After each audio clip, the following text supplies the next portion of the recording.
These are some fucking interesting and tumultuous times we are living in. People think it's about what side to be on. But if we peel this big weird onion, if we go beyond the layers of I'm right and you're wrong, we get to the core of the matter.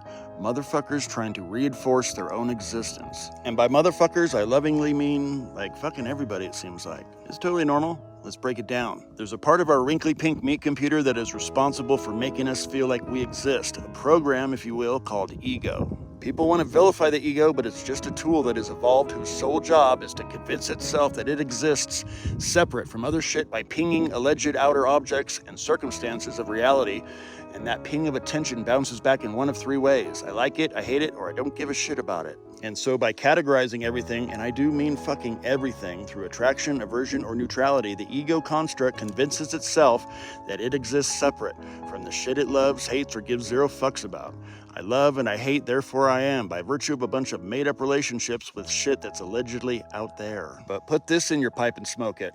Out there is just an energetic soup. The information that enters our perception through our governed-down sense organs are born entirely from 99% emptiness and a wee bit of energy. But that's after our attention collapses the quantum wave into that emptiness or plasma and energy that presents as particles, and anyway, it's fucking weird, mostly ineffable to our perceptual capabilities. With that data that we arrange entirely within ourselves, we then weave a narrative about those arbitrary attractions and aversions, and we figure out ways to defend them. And the methodology that is the lowest hanging fruit is, unfortunately, often by finding some other motherfucker or groups of motherfuckers who we can label as wrong, thus reinforcing our rightness. The ego's like a bubble, and if you think about what a bubble actually is, it's really not much of a thing unto itself. In other words, the air inside of a bubble and the air outside the bubble is the same fucking air. It's just temporarily sequestered from the rest of the atmosphere by a thin, soapy skin for a minute. So an ego bubble only exists because someone mixed soap and water and blew you.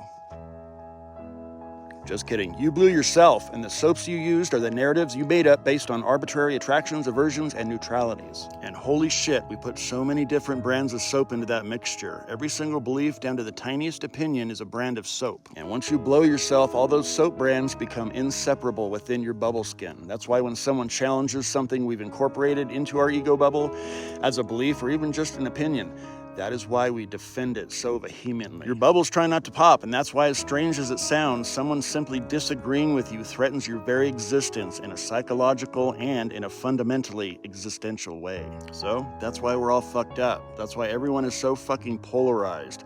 Behind it all, everyone is desperately trying to maintain the illusion that they exist separate from all other shit. But let's pull the reins back for a minute to more practical matters. I'm not saying don't believe or disbelieve shit. I'm not saying anyone should abandon their opinions or morality or position. I'm not saying don't get wound up by shit. Do what the fuck you want. I'm not the boss of you. But neither is anyone else unless you let them in. Shit's fucking crazy out there, and it is very difficult to not plant a flag by picking a side so that you have something to defend so that you can reinforce your existence. I'm not even saying you shouldn't, but whilst doing so, are you able to become aware that that's what you're actually doing? Because that's where the fucking magic happens. That's how you get the money shot of objectivity, by knowing thy fucking self over defending the shit you think you know. Now, if all you can think about is how egregious those motherfuckers are, or how whiny these other fucks are, or whatever position you've taken that you feel a need to defend, I take no issue with that. You are simply acting in accordance with nature. And in the same way that the ego construct is designed to trap our imperturbable, lucid nature, nature is designed to trap our attention through turmoil and attachment to keep us amnesiacs and ignorant by way of distraction to the greater truth of existence itself. Perhaps the only real and meaningful question to ask isn't what side to be on or who's right and who's wrong. Maybe the question should be whether you want to collaborate with and thus be trapped by this persistent illusion called reality or not. How's it working out for you so far? Reality is like an algorithm. The shit you see on certain digital platforms is specially designed for you. It knows what you love and it knows what you hate, and it feeds you shit to make you feel good or to piss you the fuck off and wind you up. It presents whatever's most effective in getting you to engage and lock in. The algorithm doesn't give a single shit about how it makes you feel. Isn't it kind of crazy how certain platforms are just an empty digital framework that gets set up, and the people who set them up say, Here you go, you guys all entertain each other and fight and argue and piss each other off because your volatility translates to time and your time converts to advertising revenue for us. So go forth and fuck with each other so we can get rich on your misery. Reality itself is a strangely responsive, empty sort of platform too, a quantum scaffolding with atomic bones, and it will also give you exactly what you look for. Seek and you shall fucking find. But let's say you want the truth. Let's say you go looking for yourself. You won't find the one thing true in your oh-so-holy opinions. It's not in your memory or your anxious or hopeful projections of a non-existent future. It's an all-pervasive experiential awareness, but by virtue of its closeness, we can't see it. In the same way that a mouth cannot eat itself no matter how much we gnash and bite. It's oh so subtle, and the only way to uncover it is by simply letting go of everything you are not. And the only way to find out what you're not is to shine the light of awareness on those things, on those attractions and aversions. Tumultuous times such as these will either entrench you deeper into a paradigm and thus trap you in the mental construct you have come to think of as reality, or you know that method of fishing where someone drops a stick of dynamite over the side of a boat and the concussive wave of the explosion knocks all the fish out and they float to the surface to be seen by the light of day? That, my friends, is what's up.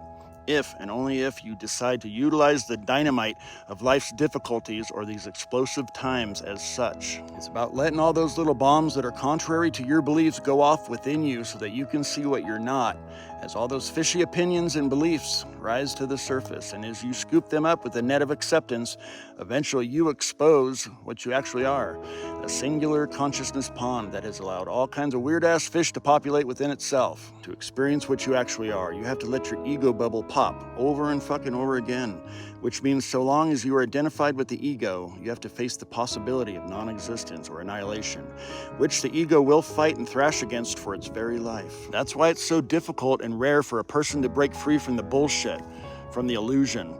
Maybe inner peace and freedom aren't your bag. There's nothing wrong with that. That's the whole setup anyway. It's what nature's algorithm has shaped you to be, so don't worry about it. I mean, entire universes are being created and destroyed while you stare at this tiny screen watching my glorious mustache spit truths and shit. So, I don't know, maybe lighten the fuck up. Or don't. That's why this whole life thing is so interesting, because motherfuckers can do whatever weird and wild shit they want. So, go forth and be weird in whatever way you want, if that is your proclivity. And if it's not, then I hope you've noticed what it is I'm pointing at. I'm pointing at you noticing shit. But what I would hope that we all fucking do is to question everything, especially yourself and your beliefs, and ask, is this way of thinking reinforcing separateness? If it is, then you're simply being run by nature's algorithm, and maybe this algorithm as well, depending on what platform you're watching it on. That's why I'm on Substack now. Nature puts a hook through your ego fish, and it traps you through opposites and duality. It pushes and pulls you with desire or hate, and in that sway, it reinforces the most universally accepted lie. Because the truth of it is, down deep in the bottom of reality's bowl, we're all the same damn soup, and everyone's trying to make soup sandwiches. It's not actually a fucking thing. But if you have the strength and fortitude to take a step back from yourself and gain some objectivity, then you can experience something extraordinary. You can break the system, fuck up the algorithm, and become a free agent. I'm talking about you. Toodaloo.